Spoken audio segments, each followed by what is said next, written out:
अम्मा बाद फ़अऊज़ु बिल्लाहि अस्समीइल अलीम मिनश शैतानिर रजीम मिन हमज़िही व नफ़ख़िही व नफ़ख़िही बिस्मिल्लाहिर रहमानिर रहीम वज़क्किर फ़इन्न ज़िक्रा तनफ़उल मुमिनीन रब्बि इश्रह ली सदरी व यस्सिर ली अमरी वहलुल उक़दतम मिन लिसानी यफ़क़हू क़ौली सुब्हानक ला इल्म लना इल्ला मा अल्लमतना इन्नका अंतल अलीमुल हकीम अल्लाहुम्मा अन्फ़अना बिमा अल्लमतना व अल्लिमना मा यनफ़उना व ज़िदना इल्मा।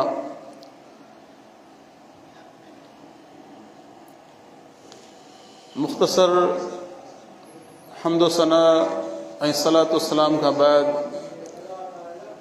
वाजिबुल एहतराम उलमाए किराम मुअज़्ज़िज़ीन ऐं हिन ॻोठ जा रहवासियो जमाती साथियो, अवां जे साम्हूं अॼु जंहिं उनवान ते कुछ गुज़ारिशात पेश करणियूं आहिनि, उहो उनवान आहे हलावतुल ईमान, यानी ईमान जी मिठास ऐं लज़्ज़त। अज़ीज़ दोस्तो, नबी अलैहिस्सलातु वस्सलाम जो इरशाद पाक है हदीस पाक जी किताब मुस्तदरक अल हाकिम में, अहिड़े नमूने सां मुस्नद अहमद में, ऐं इमाम अलबानी रहमतुल्लाह अलैह जे चूंड सही हदीसुनि जो जेको मशहूर किताब आहे सिलसिलतु सहीहा, उन जे अंदरि 2499 नंबर हदीस आहे, जंहिंजा रावी सैयदना अब्दुल्लाह बिन मसूद रज़ी अल्लाह ताला अन्हु बयान कनि था त अल्लाह जे हबीब अलैहिस्सलातु वस्सलाम इरशाद फरमायो, इन्नल्लाह युति दुनिया मन युहिब्बु व मा ला युहिब्बु। त अल्लाह सां हीअ दुनिया ऐं हिन दुनिया जो माल मता धन दौलत ऐं हिन दुनिया जूं नेमतूं हर उन इंसान खे अल्लाह ताला अता कंदो आहे जंहिंसां अल्लाह जो प्यार हुजे या न हुजे। यानी अल्लाह ताला पंहिंजे प्यारनि खे, पंहिंजे महबूबनि खे बि दुनिया जूं नेमतूं अता कंदो आहे जेतिरे क़दुरु हू चाहींदो आहे, जेकी हुनजी मर्ज़ी हूंदी आहे, जेकी हुनजी मंशा हूंदी आहे, जेतिरी हुनजी चाहत हूंदी आहे, ऐं उन्हनि खे बि अल्लाह ताला अता कंदो आहे जिन सां अल्लाह तबारक व ताला जी मोहबत न हूंदी आहे। अल्लाह ताला जे नज़र में उहे नापसंदीदा इंसान हूंदा आहिनि। पर अॻिते अल्लाह जे हबीब फरमायो, व इन्नल्लाह ला युतिल ईमान मन युहिब्बु। अल्लाह ताला ईमान जी दौलत सिर्फ़ उन इंसान खे अता कंदो आहे जंहिंसां अल्लाह तबारक व ताला जो प्यार हूंदो आहे। यानी उहो चूंडियल माण्हू हूंदो आहे, उहो ख़ासि माण्हू हूंदो आहे जंहिंखे अल्लाह तबारक व ताला हिन भरी दुनिया में ईमान जी नेमत ऐं दौलत सां नवाज़े थो। इन लाइ त दुनिया जी सारी मालो दौलत मिली करे, सारियूं नेमतूं मिली करे, सारियूं जागीरूं बादशाहतूं मिली करे बि ईमान जी नेमत सां मुक़ाबिलो नथा करे सघनि। गुज़िरियल दौरनि में टे हिकिड़ा अहिड़ा माण्हू गुज़रिया आहिनि जंहिंजा नाला तव्हां अक्सर ॿुधो अथव। हिकिड़ो बादशाह जे एतबार सां वॾे दर्जे ते फ़ाइज़, ॿियो वरी विज़ारत ऐं उहिदे जे एतबार सां वॾे दर्जे ते फ़ाइज़, ऐं टियों उहो माण्हू जंहिंखे अल्लाह ताला माल ऐं दौलत एतिरी ॾिनी हुई जो खच्चरनि जो हिकिड़ो वॾो लश्कर उन जे ख़ज़ाननि जूं ख़ाली चाबियूं खणंदो। हिकिड़ो फिरौन आहे, ॿियो क़ारून आहे, टियों हामान आहे। टई पंहिंजे पंहिंजे दौर जा दुनियावी एतबार सां वॾे दर्जे ते फ़ाइज़ माण्हू, पर छा इहे शयूं उन्हनि खे अल्लाह जे अज़ाब खां बचाए सघियूं? हरगिज़ न। अल्लाह ताला फरमायो, फ़अख़ज़नाहु व जुनूदहु फ़नबज़नाहुम फ़िल यम्मी। फिरौन ऐं उन जे लाव लश्कर खे असां समुंड जे अंदरि ॿोड़े छॾियो। ऐं हज़रत मूसा अलैहिस्सलाम ऐं उन जा कमज़ोर पैरोकार जेके हुआ उन्हनि खे अलाह ताला दुनिया तोड़े आख़िरत में सुरख़रू करे छॾियो। छाजे करे त हू ईमान जी नेमत सां मालामाल। ऐं जॾहिं अलाह तबारक व ताला वटि असीं पेश थींदासीं त मुंहिंजा भाइरो दोस्तो, ही दुनिया जो माल ऐं मक़ाम ऐं उहिदो, ही कुर्सियूं, ही विज़ारतूं ऐं ही दुनिया जो ठठ, इन मां का बि शइ असांखे उते कमु न ॾींदी। यौम ला यनफउ मालुन वला बनून इल्ला मन अतल्लाह बिक़ल्बिन सलीम। उन ॾींहुं न तव्हांखे माल कमु ॾींदो, न तव्हांजो औलाद कमु ॾींदो। कामयाब इंसान उहो ई आहे जेको अलाह ताला वटि अहिड़ी दिलि खणी ईंदो जेकी कुफ्र खां, शिरक खां, निफ़ाक़ खां ऐं गुनाहनि ऐं नाफ़रमानी जे मेर ऐं गंद खां पाक ऐं साफ़ हुजे। दुनिया जो मालो मक़ाम ऐं दुनिया जूं नेमतूं, दुनिया जो पैसो, दुनिया जी दौलत दुनियावी तौर ते कम जी शइ ज़रूरु आहे, पर आख़िरत में इंसान खे इहो मालो मक़ाम अलाह जे अज़ाब खां बचाए न सघंदो। त असां ख़ुशि नसीब आहियूं त दुनिया जी तक़रीबन 6 अरब जी आबादी में 1.25 अरब उहे माण्हू आहिनि जिन खे अलाह तबारक व ताला कलमो नसीब कयो। ऐं वरी उन्हनि 1.25 अरब मां चंद ख़ुशि नसीब उहे आहिनि जिन खे कलमो बि अलाह तबारक व ताला उहो अता कयो आहे ऐं दीन बि उहो अता कयो आहे जेको दीन मोहम्मद अरबी सल्लल्लाहु अलैहि वसल्लम पंहिंजे सहाबा खे ॾिनो। ऐं उहे चंद ख़ुशि नसीब जेके माण्हू आहिनि उन्हनि खे असां जमात अहले हदीस जे नाले सां यादि कयूं था। त अज़ीज़ो दोस्तो, ईमान जो अता थियणु इहा अलाह ताला जी का मामूली नेमत न आहे, चूंड माण्हुनि खे मिलंदी आहे। जहिड़े नमूने सां अलाह तबारक व ताला नुबूवत ऐं रिसालत जे लाइ पंहिंजे ख़ासि बाननि जो इंतिख़ाब कंदो आहे। क़ुरान मजीद में अल्लाह से फरमायो सूरह साद में, व इन्नहुम इंदना लमिनल मुस्तफ़ीन अल अख़यार। तव्हां वाक़ियो पढ़ो इब्राहीम जो, वाक़ियो पढ़ो इस्माईल जो, वाक़ियो पढ़ो इसहाक़ जो, वाक़ियो पढ़ो मूसा ऐं हारून जो, वाक़ियो पढ़ो इदरीस ऐं ज़ुल्किफ़्ल जो, वाक़ियो पढ़ो अयूब जो, वाक़ियो पढ़ो सुलेमान ऐं दाऊद जो। ऐं अल्लाह साईं फरमायो सभु जा सभु मुंहिंजा चूंडियल ऐं प्यारा बाना। नुबूवत ऐं रिसालत लाइ जीअं अल्लाह ताला पंहिंजे ख़ासि बाननि जी चूंड कंदो आहे, नबी अलैहिस्सलाम जी उहा हदीस जेकी मूं तव्हांजे साम्हूं शुरू में अर्ज़ु कई उन जे मुताबिक़ वरी अल्लाह ताला उन्हनि पैगंबरनि जी दावत ऐं उन्हनि जे दीन जे लाइ बि ख़ासि माण्हुनि जो इंतिख़ाब कंदो आहे। हीअ जेको असां वेही केॾी महिल दुनिया जा सूर रहंदा आहियूं त अदा रोज़ीअ में तंगी आहे, अदा घर जेको आहे कमज़ोर ऐं कचो आहे, अदा चढ़ियल आहे, सुवारी कान्हे।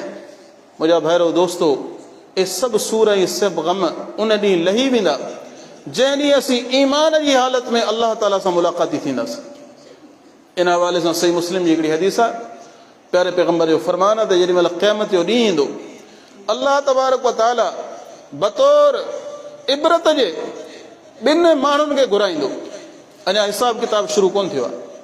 हिकिड़ो उहो माण्हू युता बि अनामी अहली दुनिया, दुनिया में जेको वॾनि नेमतुनि में ऐं वॾनि मज़नि ऐं मस्तनि में रहियो, वॾियूं नेमतूं न वटि, कंहिं बि क़िस्म जी तकलीफ़ हुनखे पंहिंजी हयाती में कान आई। अलाह ताला हुकुम ॾींदो त इन मुंहिंजे बाने खे वठो ऐं 2 ॿाहुनि खां झले करे मलाइकनि खे हुकुम थींदो त ईअं बसि दोज़ख मां हिनखे लाहे वरी ॿाहिरि खणी अचो। मलाइक देरी कोन कंदा, 2 ॿाहुनि मां हुनखे वरितो वेंदो, उनखे खणी करे हीअं जहन्नम में लाहे, दोज़ख में लाहे वरी वापसि खणी ईंदा। अलाह ताला हुन खां पुछंदो त बाना ॾे ख़बर, हल असब्त फि दुनिया ख़ैरन, छा कॾहिं दुनिया में तो को ख़ैर ॾिठो, को सुख ॾिठो, को आसास ॾिठो, का नेमत ॾिठी, को मज़ो माणी?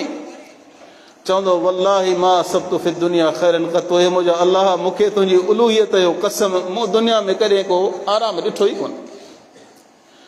जहन्नम जी हिकिड़ी टुॿी हमरा खां सॼी ज़िंदगी जा मज़ा विसराए छॾींदी।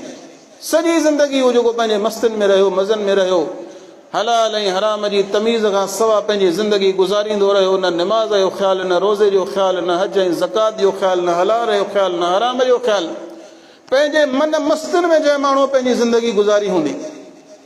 ऐं नेमतूं अहिड़ियूं जो प्यारे पैगंबर फरमायो बि अनआमी अहली दुनिया, अरबी पढ़ियल जेके असांजा दोस्तनि उलमा इकराम खे ख़बर आहे त अनअम इस्म तफ़ज़ील जो सीगो आहे, जंहिंजी माना इहा आहे त नेमत जे एतबार सां तमामु वॾे दर्जे ते हूंदो दुनिया, पर जहन्नम जी हिकिड़ी टुॿी हमरा खे दुनिया जा सभु मज़ा विसराए छॾींदी।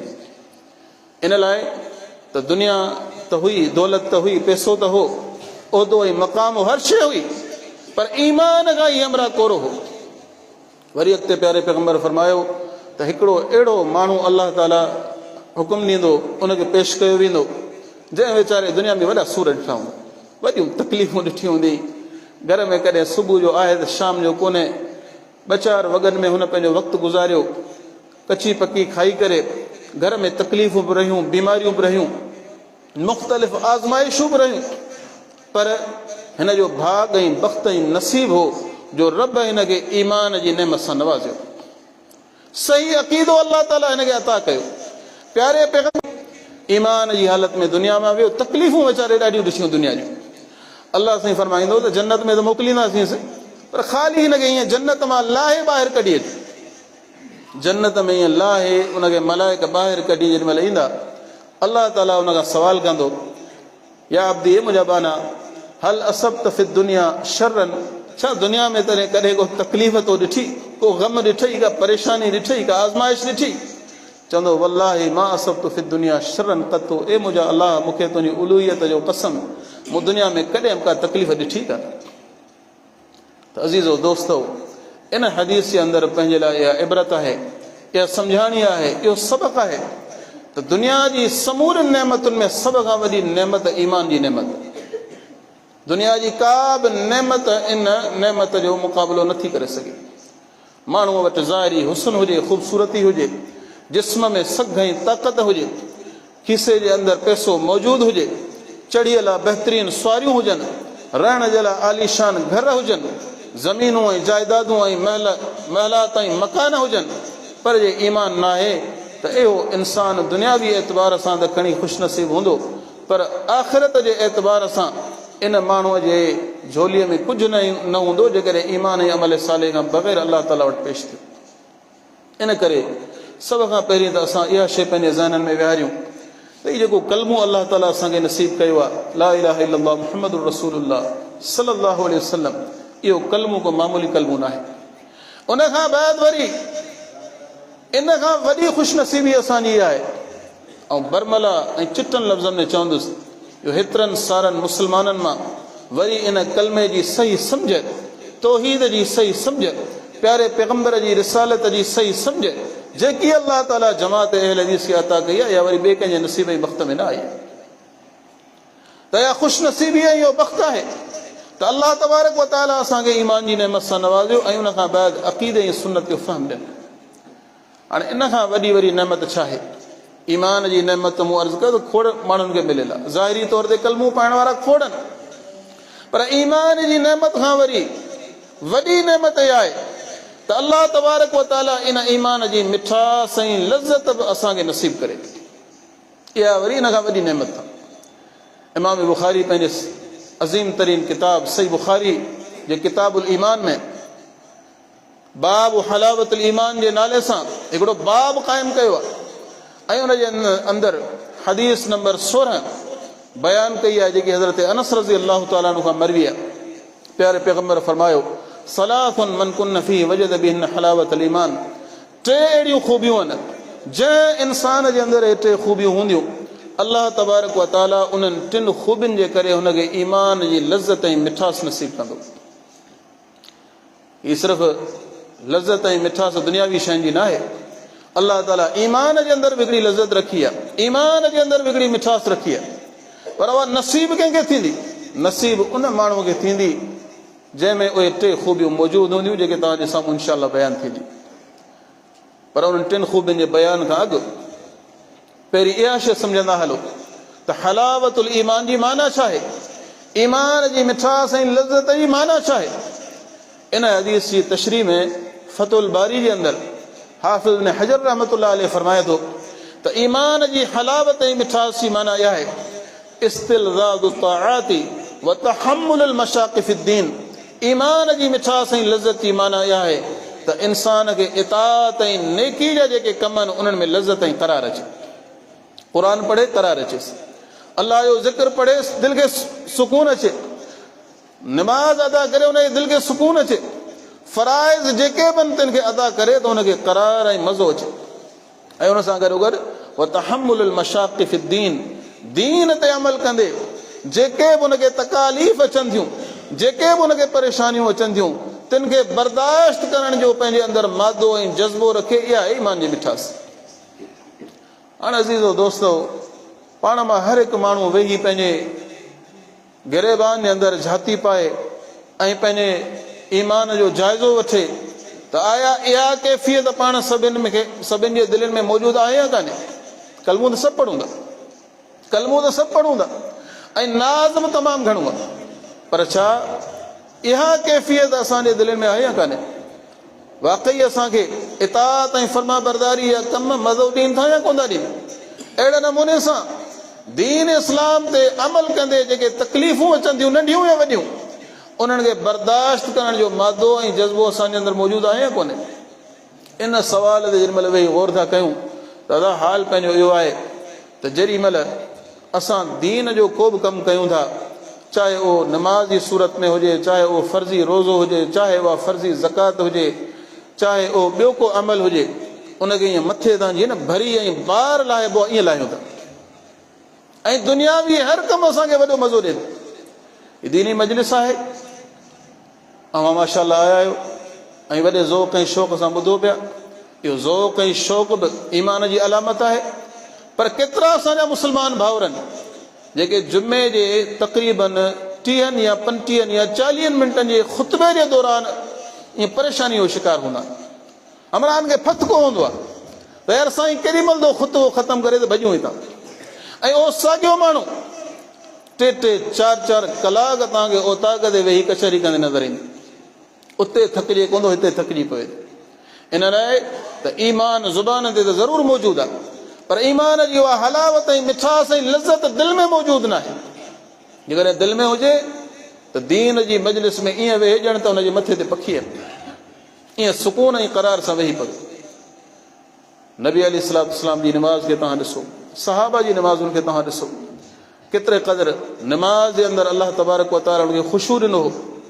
हुननि जूं निमाज़ूं केॾियूं तवील हूंदियूं। नबी अलैहिस्सलाम जे निमाज़ जे हवाले सां तव्हां ॿुधंदा रहो था। कई भेरा तव्हां इहा हदीस ॿुधी आहे। नबी अलैहिस्सलाम जो तहज्जुद निमाज़ जो क़याम एॾो तवील ऐं डिघो हूंदो जो पेर मुबारक ते सोज ऐं वरम पइजी वेंदो, सोज पइजी वेंदी, एॾो डिघो क़याम कंदा। ऐं पोइ अम्मा आयशा रज़ी अलाह ताला अन्हा हिकिड़े ॾींहुं अर्ज़ु कयो त साईं छा अलाह पाक तव्हांखे हेॾो नवाज़ियो न आहे? छा तव्हां सईदुल अवलीन वल आख़रीन न आहियो? तव्हां ख़ातमुन नबीयीन न आहियो? तव्हां ते अलाह ताला पंहिंजो हेॾो वॾो अज़ीम कलाम नाज़िल न कयो आहे? अलाह तबारक व ताला तव्हांखे शाफ़ी रोज़े महशर न बनायो? छा अलाह तबारक व ताला तव्हांखे समूरनि नबियुनि जो इमाम ऐं रहनुमा ऐं सरबराह न बनायो? नबी अलैहिस्सलाम जो जवाबु हिकिड़ो ई हूंदो, अफला अकून अब्दन शकूरा। छा अलाह ताला तव्हांजा अॻियां पोयां समूरा गुनाह माफ़ न आहिनि कया? हालांकि पंहिंजो अक़ीदो आहे अल्हम्दुलिल्लाह त नबी अलैहिस्सलाम मासूम अनिल ख़ता, पर अलाह तबारक व तआला अॻु में ऐलान करे छॾियो त जेकॾहिं तव्हांखां का कमी बेशी थी बि वञे त बि मूं अलाह तव्हांखे माफ़ कई आहे। नबी अलैहिस्सलाम खां अम्मा आयशा सवाल करे थी त एॾिन वॾियुनि नेमतुनि जे बावजूदि, एॾे वॾे अलाह जे करम जे बावजूदि तव्हां हेॾो डिघो क़याम कयो था। प्यारे पैगम्बर फरमायो अफला अकून अब्दन शकूरा। पोइ मोमिननि जी मां जॾहिं मुंहिंजे रब मूं ते हेॾा वॾा अहसान कया आहिनि ऐं हुनजो शुक्रगुज़ार बानू न थिया। पंहिंजो रमज़ान जे महीने में तरावी नमाज़ में छा हाल हूंदो आहे? पहिरें ॾहे जे अंदरि पहिरें हफ़्ते में जमात कुझु चङड़ी ईंदी आहे। 9-10 रोज़े खां पोइ रिशाट थियणु शुरू थींदी आहे। विचूं ॾहो पेशमाम अकेलो ऐं 5-7 ॻोठ जा पोड़ा, जिन वीचारनि खे डपु हूंदो आहे त थी सघे हिन ईद खां पोइ वरी आऊं ज़िंदा न रहां। ऐं आख़िरी ॾहे में वरी जेॾी महिल कुझु मिठाई जो आसिरो थींदो आहे, ख़तमे जूं रातियूं थींदियूं आहिनि, पोइ वरी मोमिन वरंदा आहिनि, वरी मोमिन वरंदा आहिनि। त वारो कयो रमज़ान वञण वारो आहे ऐं कुझु बिना को सवाबु कमाए वठूं। सवाब जो अहिड़ो लाचार हुजे त 30 महीना 30 ॾींहं असांजी इहा साॻी कैफ़ियत हुजे, 12 महीना असांजी साॻी कैफ़ियत हुजे। अज़ीज़ो दोस्तो, असल ॻाल्हि इहा आहे त ईमान अलाह ताला पाण खे अता ज़रूरु कयो आहे। इहा रब जी वॾी महिरबानी आहे, पर पंहिंजे दिलनि जे अंदरि ईमान जी उहा कैफ़ियत मौजूदु न आहे जेकी सहाबा जे दिलनि में। तकालीफ़ खे बर्दाश्त करण जो मातो केॾो हो। हज़रत बिलाल जा तव्हां वाक़िया पढ़ो था, हज़रत अम्मार इब्न यासिर जा वाक़िया पढ़ो था। बल्कि इस्लाम जी त इहा अज़मत आहे त इस्लाम जी पहिरीं शहीदा आई औरत बीबी सुमैया, जेकी सभ खां पहिरीं शहीद थी आहे। छाजे करे? ईमान जे करे, कलमे जे करे। एॾो हुन वेचारीअ ते तशद्दुद कयो वियो। औरत ज़ात वेचारी कमज़ोर हूंदी आहे, पर हुन ईमान जी उहा लज़त ऐं मिठास उनजे दिलि में रब पैदा कई जो इहे तकलीफ़ूं हुनजे लाइ कुझु बि कोन। ऐं उहा सीरत जे किताबनि में पढ़ियो हूंदो, वॾी दर्दनाक शहादत थी आहे बीबी सुमैया जी। जिस्म खे ॿिनि हिसनि में चीरियो वियो। एॾी दर्दनाक शहादत ॿिए कंहिंजी न थी हूंदी, पर ईमान जी उहा लज़त, उहा मिठास अलाह पाक उनखे नसीब कई जो दुनिया जी वॾे में वॾी तकलीफ़ बि उन्हनि खे दीन खां हटाए कोन सघी। हज़रत बिलाल जे बारे में तव्हां ॿुधो था, इंतिहाई अरब जे गरम मौसम में गरम पथरनि जे मथां संदन जेको मालिक हूंदो उमैया, उहो उन्हनि खे लेटाए ऐं मथां पथर विझी छॾींदो ऐं चवंदो त फिर मोहम्मद अरबी सल्लल्लाहु अलैहि वसल्लम जे दीन तां। पर संदन ज़ुबान ते हमेशह अहद ऐं अहद जा लफ़्ज़ हूंदा त आउं अकेले अलाह खे मञा थो, मुंहिंजो रहबर ऐं हादी मुहम्मद रसूलुल्लाह सल्लल्लाहु अलैहि वसल्लम आहे। सिर वञे थो त वञण ॾे, पर आउं संदसि दीन तां कोन फिरंदुसि। पोइ अलाह ताला रुतबो ऐं मक़ाम इन बिलाल हबशी रज़ी अलाह ताला खे उहो ॾिनो जो हलंदो ज़मीन ते हो, पर उनजे क़दमनि जो आवाज़ अलाह ताला पंहिंजे हबीब खे मेराज वारी राति आसमान ते ॿुधाए।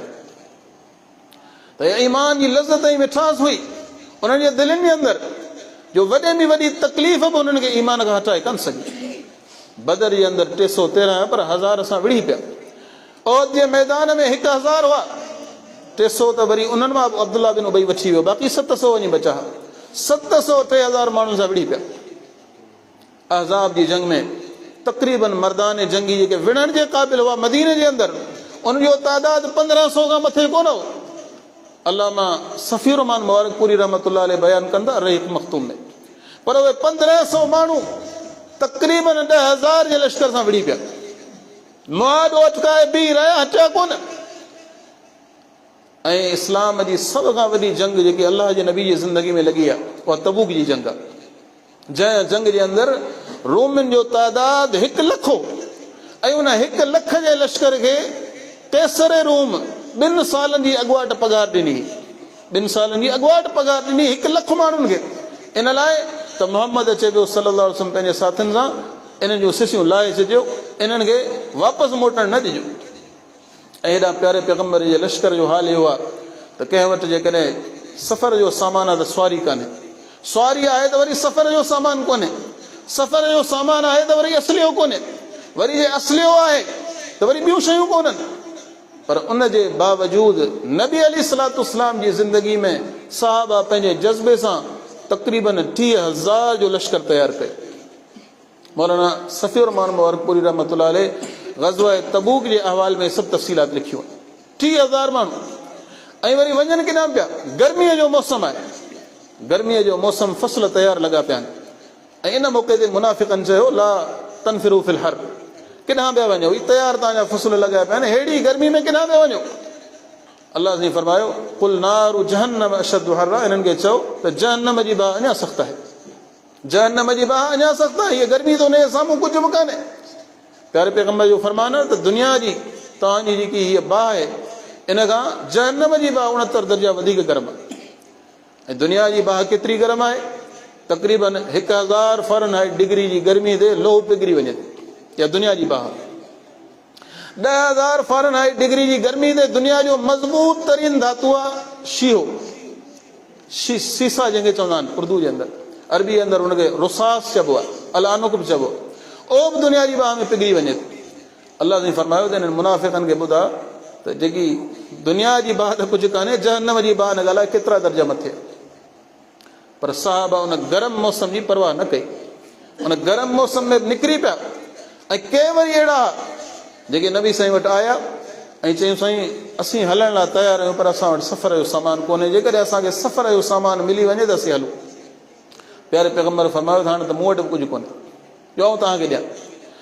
क़ुरान ॿुधाए थो ईअं मोटिया तवल्लऊ आयुनुहुम तफीज़ु मिन अद-दम, हू ईअं वापसि मोटिया पंहिंजे घरनि ॾे जो हुननि जे अखियुनि मां लुड़क विया पे त काश अॼु असां वटि हिकिड़ी रुगो सवारी हुजे ऐं सफ़र जो कुझु ख़र्च हुजे हा त अॼु असीं बि मोहम्मद अरबी सल्लल्लाहु अलैहि वसल्लम सां गॾु मैदान जिहाद में निकिरी पऊं। अहिड़ो जज़्बो, अहिड़ो जज़्बो। अदा निमाज़ूं पढ़णु वरी बि सोलियूं आहिनि, रोज़ो बि माण्हू रखी वेंदो, ज़कात बि ॾेई वेंदो, हज बि थोरी मुड़सी कंदो करे ईंदो, पर सिर ॾियण खां नंढी ॻाल्हि कान्हे, सिर ॾियण खां नंढी ॻाल्हि कान्हे। 30,000 माण्हू निकिता आहिनि। ऐं जेकॾहिं तव्हांखे थोरो रूमिन जी ताक़त खे सम्झणो हुजे त अॼोके ज़माने में तव्हां ईअं सम्झो त जीअं ही अमरीका बदबख़्त आहे, सॼी दुनिया में बदमाशी पियो करे, इन लाइ त हुन वटि बहितरीनु असलियो आहे, हिन वक़्तु बहितरीनु हुन वटि सैटेलाइट सिस्टम आहे, नेट जो सॼो सिस्टम इन्हनि वटि आहे, हीअ असांजे बैंकुनि जो सॼो सिस्टम इन्हनि वटि आहे, पूरी दुनिया जूं जेके कम वारियूं शयूं इन्हनि वटि आहिनि। ऐं पंहिंजे पाण खे सुपर पावर, हालांकि सुपर पावर चवण बि न खपे, सुपर पावर मुंहिंजे रब जी ज़ात आहे, पर अमरीका इन पंहिंजे टेक्नोलॉजी जे बुनियाद ते सॼी दुनिया में बदमाशी करे थो। उन वक़्त जो जेकॾहिं तव्हांखे अमरीका सम्झणो आहे त उहो केसर रूम हो, रूम जो बादशाह। अहिड़ी ख़तरनाक हुकूमत सां साहब हितां निकिरी पिया विढ़ण, ऐं 30,000 जो लश्कर, हालांकि हुननि जो तादाद छा आहे 1 लख, पोइ बि उते पहुता। ऐं नबी साईं तबूक आख़िरी चौकी, तबूक में जंहिं जाइ ते नबी साईं वञी पड़ाव विधो आहे उते ई उन्हनि जो लश्कर तमामु क़रीब। उहे ॾिसनि पिया त असां जंहिंजे बारे में चयो पिए त हे कोन ईंदा, बल्कि असीं पाण मदीने हली हिननि खे मारे ईंदासीं, हे त पाण पहुची विया। ऐं नबी साईं 20 ॾींहं उते पड़ाव कयो। 20 ॾींहंनि जे अंदरि उन्हनि खे हिमत न थी, मुड़सी न थी जो अॻिते वधी करे मोहम्मद अरबी सल्लल्लाहु अलैहि वसल्लम सां मुआदो अटकाए। ऐं नबी साईं फरमायो त अल्लाह ताला मूंखे 5 ख़ूबियूं अहिड़ियूं अता कयूं जेके कंहिं बि नबी खे न मिलियूं आहिनि, सही मुस्लिम जी हदीस आहे। ऐं उन मां हिकिड़ी ख़ूबी आहे त नुसिरतु बिर्रोब, अल्लाह ताला रोब जे ज़रिए मुंहिंजी मदद कई आहे दुश्मन ते। ऐं दुश्मन खां महीने जे मुफ़ासिले ते हूंदो आहियां, पर अल्लाह साईं उनजे दिलि में ओ ख़ौफ़ विझंदो आहे, ओ डपु विझंदो आहे जो बिना जंग जे उहो हथियार फिटा करे हेरींदो आहे। ऐं तबूक में बि ईअं थियो, तबूक में बि ईअं ई थियो। 20 ॾींहं नबी साईं उनजे साम्हूं वेठा रहिया, पर उनखे हिमत न थी जो नबी साईं सां जंग करे सघनि। नबी अलैहिस्सलाम 20 ॾींहंनि खां बाद वरी वापसि मोटनि था, ऐं जेॾी महिल मोटनि था तेॾी महिल पूरी दुनिया जे अंदरि ख़बरूं पहुची वञनि थियूं त मोहम्मद अरबी सल्लल्लाहु अलैहि वसल्लम ऐं उनजा साथी कंहिंखां घटि न आहिनि। हू पंहिंजे दीन ऐं ईमान जे लाइ दुनिया जी वॾे में वॾी ताक़त सां मुआदो अटकाए सघंदा। ते असांजो त हाल इहो आहे जो असां पंहिंजे घरनि जे अंदरि, पंहिंजे इलाइक़नि जे अंदरि, पंहिंजे ॻोठनि जे अंदरि, इस्लामी मुल्क जे अंदरि बि इस्लाम ते अमल करण लाइ तयारु कोन्हे। पर सहाबा उन वक़्तु इस्लाम जे लाइ पंहिंजो सिर ॾियण खां बि केॿायो कोन। इहो छा हो त अल्लाह ताला उनखे ईमान जी मिठास ऐं लज़त दिलि में विझी ॾिनी जो उन्हनि दीन जी ख़ातिर कंहिं बि तकलीफ़ खे ख़ातिर में कोन आंदो। हाणे अॻिते वधो, उहे 3 कहिड़ियूं ख़ूबियूं आहिनि जेके इंसान जे अंदरि अची वञनि त इंसान अल्लाह तबारक व तआला जे फज़ल ऐं करम सां ईमान जी हलावत ऐं मिठास खे हासिल करे वठे थो। सभ खां पहिरीं ख़ूबी नबी सल्लल्लाहु अलैहि वसल्लम फरमायो ऐं यकुन अल्लाहु व रसूलुहु अहब्बु इलैहि मिम्मा सिवाहुमा, त इंसान खे अल्लाह उन जो रसूल दुनिया जी हर शइ खां वधीक महबूब हुजे। दुनिया जी हर शइ खां वधीक उनखे अल्लाह उन जो रसूल महबूब हुजे। इहा सिफ़त ऐं इहा ख़ूबी जंहिं इंसान जे अंदरि पैदा थी वई, उनखे अल्लाह ताला ईमान जी मिठास ऐं लज़त नसीब कंदो। इहा मिठास ऐं लज़त अल्लाह ताला साहबा खे ॾिनी। अल्लाह उन रसूल जे मुक़ाबले में न उन्हनि पंहिंजे अज़ीज़नि खे मिठो कयो, न पंहिंजे रिश्तेदारनि खे मिठो कयो। बदर जे मौक़े ते जेॾी महिल 70 माण्हू क़ैद थी करे आया त हज़रत उमर चयो त साईं मैदान में त हिननि खे मारे आया आहियूं, पर हीअ जेके 70 माण्हू आहिनि हिननि खे माफ़ न कयो। इन्हनि में हिकिड़ो मुंहिंजो मामू आहे, मुंहिंजे हवाले कयो त उनजी सिसियाऊं पाण थो लाहे, उनजी सिसियाऊं पाण थो लाहे। ऐं ॿिया जेके आहिनि उहे के हज़रत अबू बकर जा दोस्त माइट आहिनि, के फलाणे साहबी जा, के फलाणे साहबी जा, तव्हां उन्हनि जे हवाले कयो त हिन जूं सिसियूं असीं पाण लाहींदासीं। एॾी वॾी ज़रूरत अॼु केरु कोन कंदो, एॾी वॾी दिलेरी अॼु कंहिंजे दिलि में नथी पैदा थी सघे। इहा सहाबा जे दिलि में हुई जो अल्लाह उन रसूल जी सची मोहबत उनजे दिलि में मौजूदु हुई। ऐं अमल एॾो अज़ीम, कहिड़ा तव्हांखे मिसाल ॾिजनि, हदीस पाक जा किताब भरिया पिया आहिनि। नबी अलैहिस्सलाम सिर्फ़ु हिकु दफ़ो ईअं इरशाद फरमायो, निमाज़ जो वक़्तु आहे, नबी अलैहिस्सलाम ॾंदड़ जे बारे में फरमाईंदा, मिसवाक जे बारे में फरमाइनि था जेकॾहिं मूंखे पंहिंजी उम्मत जे मुतलिक़ मुशक़त जो ऐं तंगी जो ख़ौफ़ न हुजे हा त आऊं पंहिंजी उम्मत खे हुकुम ॾियां त हर नमाज़ सां ॾंदड़ कनि। ज़ैद इब्न ख़ालिद अल जुहनी रज़ी अल्लाह तआला अन्हु मशहूर सहाबी आहे, उन ॿुधी वरितो। सुनन अबी दाऊद में किताब तहारा में हदीस सही सनद सां मौजूद आहे। रावी बयान करे थो सहाबी नबी अलैहिस्सलाम जो इहो फरमान ॿुधो, उन खां बाद उनजी ज़िंदगी गुज़री वई। उनजे कन ते मिसवाक ऐं ॾंदण ईअं पियो हूंदो जीअं कातिब पंहिंजे कन ते कलम रखंदो आहे। कातिब जीअं पंहिंजे कन ते कलम रखंदो आहे हर वक़्तु, छो त हुनखे लिखणो हूंदो आहे, ईअं उनजे कन ते ॾंदण पियो हूंदो। जॾहिं बि अज़ान उनजे कन ते पवंदी पोइ ॾंदण कढी पंहिंजे ॾंदनि खे साफ़ कंदो ऐं हर नमाज़ मिसवाक सां अदा कंदो। हालांकि नबी अलैहिस्सलाम फ़र्ज़ कोन करार ॾिनो। अहिड़े लंबी लिखियो आहे त मुंहं जे अंदरि जेकॾहिं बदबू पैदा थिए थी, रंग ॾंदनि जो रंग तब्दील थिए थो, पीलो थिए थो, पोइ ॾंदण ज़रूरी आहे। बाक़ी नमाज़ सां मुस्तहब आहे, कंदो त सवाब, न कंदो त गुनाह कोन्हे। पर सहाबा जी मोहबत हुआ प्यारे पैगम्बर जे हुकुम सां, प्यारे पैगम्बर जी सुन्नत सां, जो हर वक़्तु ॾंदण ईअं कन ते रखियो हूंदो जीअं कलम। छो त अलाह उन रसूल जी सची मोहबत उनजी दिलि में मौजूदु हुई। पाण वारो हाल कोन हो। चई मत पूछ मुझसे मुसलमान का हाल, नबी का नाम सुनते हैं तो झूम जाते हैं, पर नबी का हुक्म सुनते हैं तो घूम जाते हैं। नालो ॿुधंदा त झूमंदा, वीडियो कोन था ॾिसो, नात पढ़जनि पिया, हमरा साईं कल्टियूं पिया खाइनि, बोलाटियूं पिया खाइनि, नचनि पिया, डांस पिया कनि। अब छा आहे इश्क रसूल आहे असांजो। ऐं जे ॿुधायूं त नबी अलैहिस्सलाम जंहिं नबी सां तव्हां इश्क जो दम भरियो था उन नबी खां तक़रीबन 250 हदीसूं अचनि थियूं रफ़ुल यदैन जूं। हिते चवंदा असांजे इमाम कोन कयो आहे। जेकॾहिं आशिक़ रसूल आहियो, आशिक़ रसूल आहियो तव्हां वाक़ई आशिक़ रसूल लाइ त हिकिड़ो दलील काफ़ी हूंदो आहे। हालांकि इश्क जो लफ़्ज़ सही न आहे। क़ुरान ऐं हदीस जे अंदरि जेको लफ़्ज़ इस्तेमालु थियो आहे, जेको जुगाए थो ऐं सुहे थो, उहो हुब्बे रसूल जो लफ़्ज़, अलाह उन रसूल जी मोहबत। कि नबी का नाम सुनते हैं तो झूम जाते हैं, झुमरियूं पिया खाइनि, डांस पिया कनि, नचनि पिया, पर हुकुम अचे थो फिरे वञनि। असां इन लाइ कोन था कयूं त असीं गौस पाक जा मुरीद आहियूं ऐं पीराने पीर दस्तगीर जा मुरीद आहियूं। असीं उन करे, हालांकि धणी खे इहा ख़बर कान्हे त जंहिंसां पीरी मुरीद जो सिलसिलो रखे पियो उहो पाण रफ़ुल यदैन कंदो। शेख अब्दुल क़ादिर जिलानी रहमतुल्लाह अलैह गुनियत तालिबीन जे अंदरि जेकी नमाज़ ज़िक्र कई आहे, उहा नमाज़ तव्हांखे मुबारक हुजे, उहा नमाज़ जमात अहले हदीस पढ़े थी। इश्क़ रसूल जी दावा। मत पूछ मुझसे मुसलमान का हाल, नबी का नाम सुनते हैं तो झूम जाते हैं, पर नबी का हुक्म सुनते हैं तो घूम जाते हैं। कहते हैं मेरी रग में नबी नबी, पर नमाज पढ़ते हैं साल में भी कभी कभी। 12 रबीउल अव्वल ईंदो, साओ करे उन्हनि मस्जिदुनि जे साम्हूं या उन्हनि जायुनि ते वञी बीहंदा जिते ख़बर हूंदी बाबा इहे अहले हदीस, उते झंडियूं खणी बीह रहंदा। वरी हिकिड़ो महीनो हूंदो आहे, हुन में हिकिड़ा ॿिया पंहिंजा दोस्त आहिनि कारनि कपिड़नि वारा, उहे बि साईं बीह रहंदा हरू भरू।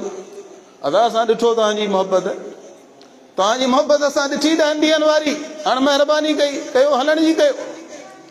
इहो आहे जेकी मोहबत आहे, या चंद ॾींहंनि वारी या ख़ासि मौक़नि वारी, इहा मोहबत कम जी कान्हे। मोहबत उहा आहे जेकी अमल में ज़ाहिर थिए, जेकी अमल में ज़ाहिर थिए। ऐं उहा मोहबत सहाबा कई, उहा मोहबत सहाबा कई जो निमाज़ूं ईअं पढ़ी ॾेखारियूं जीअं पढ़ण जो हक़ हो, ज़कातूं ईअं अदा करे ॾेखारियूं जीअं ज़कातूं अदा करण जो हक़ हो, रोज़ा ईअं रखियूं जीअं रोज़ा अदा करण जो हक़ हो, हर अमल ईअं करे ॾेखारियूं जीअं करण जो हक़ हो।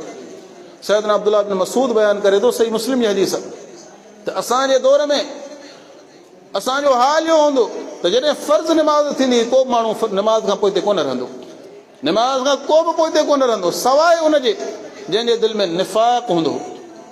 ऐं हज़रत अब्दुल्लाह बिन मसूद फरमाए थो त असांजो हाल इहो हूंदो त जॾहिं अज़ान ईंदी हुई त अज़ान अचण खां बाद जवान त मस्जिद में हूंदा हुआ, सिहतमंद माण्हू त मस्जिद में हूंदा, पर पीरसन माण्हू ऐं उहे बीमार माण्हू जेके हली न सघंदा, उहे बि 2 माण्हुनि जे कुल्हनि ते ईअं हथ रखी ऐं पेरनि खे गीलींदा करे मस्जिद में हाज़िर थींदा।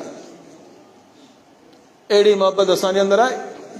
सही बुखारी जे अंदरि हिकिड़ो ॿियो वाक़ियो आहे, कई भेरा तव्हां ॿुधो हूंदो, जेॾी महिल क़िबलो तब्दील थियो, क़िबलो जेॾी महिल तब्दील थियो, नबी सल्लल्लाहु अलैहि वसल्लम जे पोयां हिकिड़ो सहाबी निमाज़ पढ़ी वञे थो ऐं अॻिते वञी क़ुबा में पहुचे थो त उते सहाबा निमाज़ पढ़ी रहिया आहिनि। किन ज़ोर लिखी आहे, किन असर लिखी आहे, किन फजर बि लिखी आहे। उन्हनि खे वञी नमाज़ जी हालत में चवे थो त अला इन्नल क़िबलत क़द हुविलत, क़िबलो तब्दील थी वियो, अलाह जो हुकुम अची वियो आहे त बैतुल मुक़द्दस ॾे मुंहुं करे हाणे नमाज़ कान्हे पढ़णी, हाणे नमाज़ पढ़णी आहे बैतुल्लाह ॾे मुंहुं करे। साहबा जी मोहबत ॾिसो, अलाह जे नबी जे हुकुम सां नमाज़ जी हालत में उन्हनि पंहिंजा मुंहं मोड़िया आहिनि, बैतुल मुक़द्दस खां फिरी करे बैतुल्लाह ॾे उन्हनि मुंहुं कयो आहे। ऐं अॼु उन जॻह ते मस्जिदुल क़िबलतैन आहे ऐं उनजो तव्हां तरफ़ ॾिसो, यानी फ़र्ज़ु कयो त हीउ असांजो क़िबले जो तरफ़ आहे, हुन तरफ़ मुंहुं करे ओभर जी तरफ़ मुंहुं करे उहो नमाज़ पढ़ी रहिया। पर जेॾी महिल अलाह जे नबी जे सहाबी जो आवाज़ कननि ते पियो त नमाज़ जो इंतज़ारु कोन्हे की हीअ नमाज़ पढ़ी वठूं, हीअ हिकिड़ी पढ़ी वठूं पोइ भला ॾिसंदासीं, न, प्यारे पैगम्बर जो हुकुम कननि में पियो। उन ई वक़्तु बिना कंहिं सवाल जे, बिना कंहिं सवाल जे, बिना कंहिं बहस जे नमाज़ जी हालत में उन्हनि पंहिंजूं सिफ़ूं तब्दील कयूं ऐं बैतुल्लाह ॾे मुंहुं करे बीह रहिया। अहिड़ी इतबा, अहिड़ो जज़्बो, अहिड़ी मोहबत को मिसाल बयानु करे सघे थो? हिते त दोस्तनि बाक़ाइदा पंहिंजे किताबनि जा 200, 400, 500 पना कारा करे छॾिया सिर्फ़ु इन ॻाल्हि ते त अकेले माण्हू जी हदीस ख़बर वाहिद आहे ऐं ख़बर वाहिद खे कोन वठिबो। ख़बर वाहिद दीन में उजत कान्हे। हालांकि हेॾां हिकिड़े सहाबी ॿुधायो आहे, हिकिड़े सहाबी ॿुधायो आहे त क़िबलो तब्दील थी वियो आहे। पूरी जमात नमाज़ जी हालत में सिर्फ़ु हुनजो आवाज़ ॿुधी करे पंहिंजी निमाज़ जे अंदरि पंहिंजो तरफ़ ऐं पंहिंजी मोड़ मोड़े छॾी।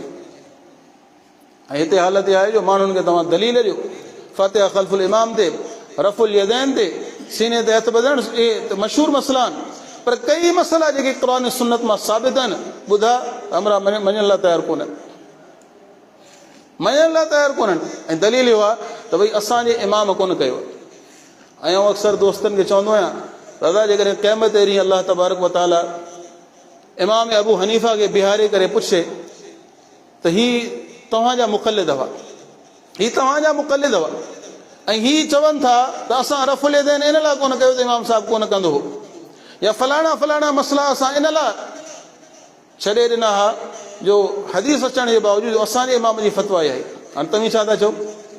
ज़ाहिर आहे इमाम अबू हनीफ़ा चवंदो त मूं त चयो हो इदा सहल हदीस फो मज़हबी, जॾहिं का हदीस सही साबित थी वञे उहो ई मुंहिंजो मज़हब आहे। ए अलाह, मुंहिंजो हिननि सां को ताल्लुक़ कोन्हे। पर आउं दोस्तनि खे चवंदो आहियां तव्हांजे मुंहं में छा रहंदो हुन ॾींहुं?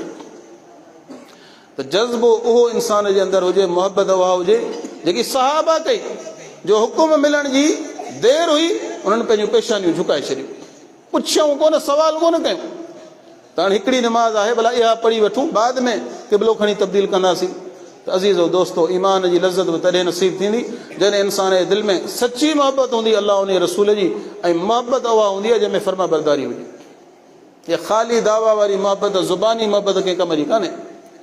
इन अल्लाह ला यंदुरु इला सुवरिकुम अमालिकुम वलाकिन यंदुरु इला क़ुलूबिकुम अमालिकुम, प्यारे पैगम्बर जो फरमान आहे, सही मुस्लिम जी हदीस आहे।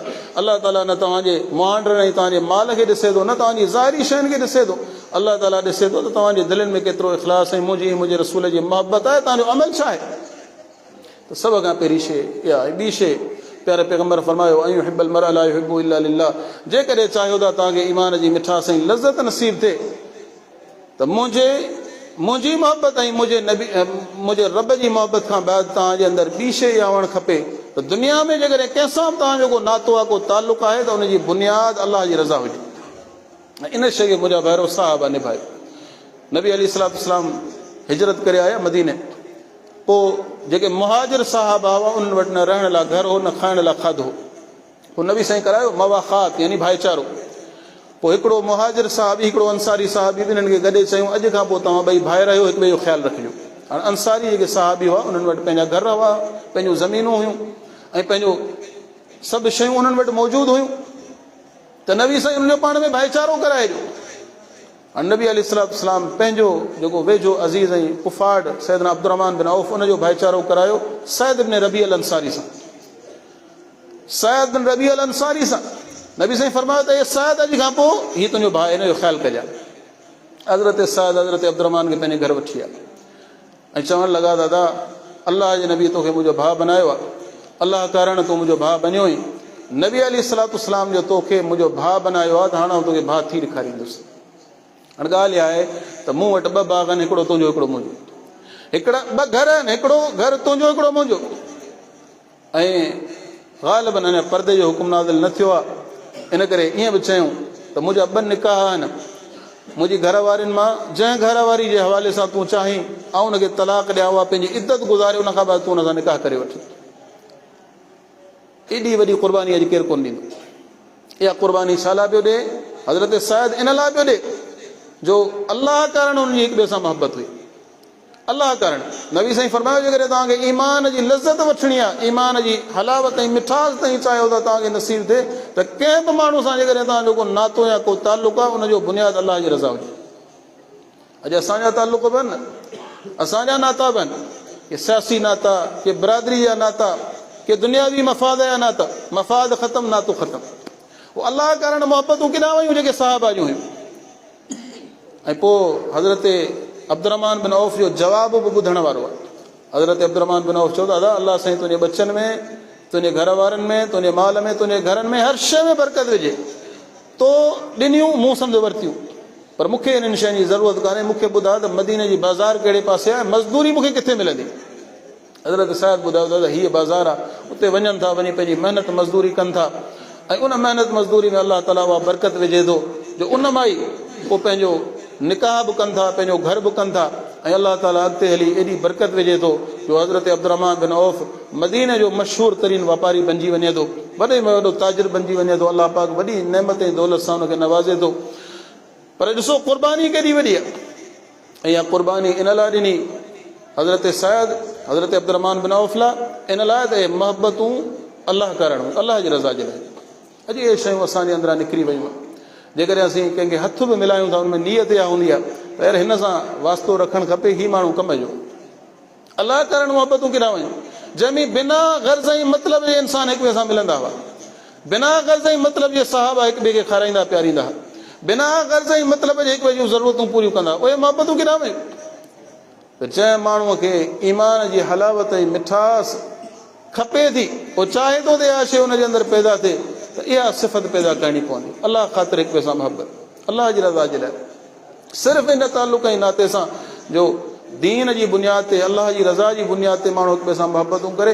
पोइ नबी अलैहिस्सलाम जी हदीस आहे, हिकिड़ो माण्हू निकिरे थो पंहिंजे ॻोठां, कंहिं ॿिए ॻोठ में वञे थो, रस्ते में हिकिड़ो मलाइक अची हुन सां मिले थो, ॾे ख़बर केॾांहुं वञी पियो? जी फलाणे ॻोठ में। सही हदीस। छा लाइ पियो वञे? जी फलाणे माण्हू सां मिलणु। की ॾे ख़बर भला हुन ॾे को कर्ज़ का तुंहिंजी ॾेती लेती, को ॿियो दुनिया जो को कार वहिंवार, को कमु? चई न, सिर्फ़ु अलाह जी रज़ा जे लाइ। अलाह जी रज़ा जे लाइ हुन सां मिलणु पियो वञा, ऐं मुंहिंजी हुन सां मोहबत। त हुनखे ॿुधायो वियो त पोइ आउं बि इंसानु कोन आहियां, अलाह जो मोकिलियल फ़रिश्तो आहियां। जेकॾहिं तूं इन नियत सां वञी पियो ऐं तुंहिंजे हुन सां ताल्लुक़ जो बुनियाद अलाह जी रज़ा आहे, त पोइ अलाह बि तोसां मोहबत करे थो। ऐं ॿी रिवायत जा लफ़्ज़ आहिनि, अलाह ताला तोखे जन्नत अता कंदो। ऐं टी शइ नबी साईं फरमायो ईमान जी हलावत ऐं लज़त ऐं मिठास हासिलु करण जे लाइ, उहा इहा आहे वअन यकरा अन यऊद फिल कुफ्रि कमा यकरा अन युक़दफ़ फिन नार। त इंसान कुफ्र खे इख़्तियार करण सां ईअं नफ़रत करे जहिड़े नमूने सां उहो बाह में किरण सां नफ़रत करे थो। कुफ्रिया कम जेके बि आहिनि, जॾहिं त अलाह ताला हुनखे ईमान अता कयो आहे, ईमान जी नेमत अता कई आहे, त हाणे कुफ्रिया जेके बि कम आहिनि उन्हनि सां ईअं नफ़रत करे जीअं बाह में किरण सां नफ़रत करे।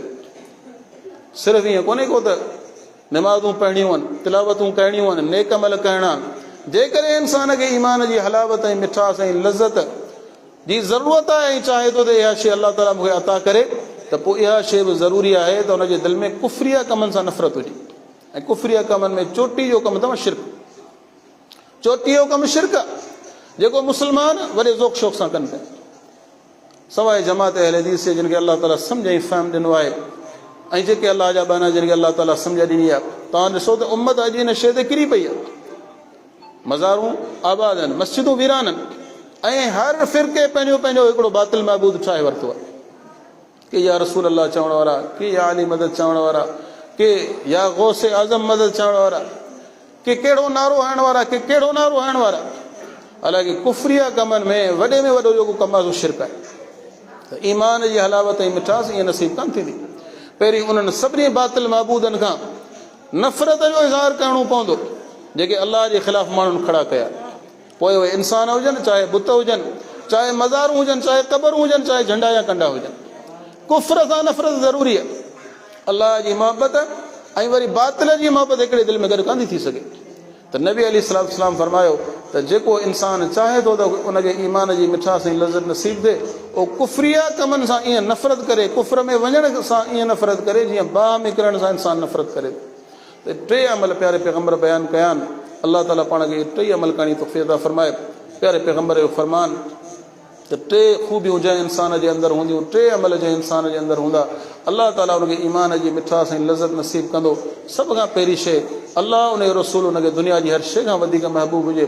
नंबर ॿ, दुनिया में कंहिंसां बि को ताल्लुक़ आहे त अलाह जी रज़ा जे लाइ हुजे, कंहिं ॿिए कंहिं मफ़ाद ऐं मक़सद जे लाइ न हुजे। नंबर टे, कुफरिया कमनि सां, नाफ़रमानी जे कमनि सां इंसान ईअं नफ़रत करे जीअं बाहि में किरण खे नापसंद करे थो। अलाह तबारक व तआला खां दुआ आहे त इन हदीस मुबारक जे माना ऐं मफ़हूम ते सभ खां पहिरीं मूंखे ऐं तव्हां भाउरनि खे, ॿुधण वारनि खे सही माना में अमल करण जी तौफ़ीक़ अता फरमाए। अक़ूलु क़ौली हाज़ा व आख़िरु दअवाना अनिल हम्दुलिल्लाहि रब्बिल आलमीन।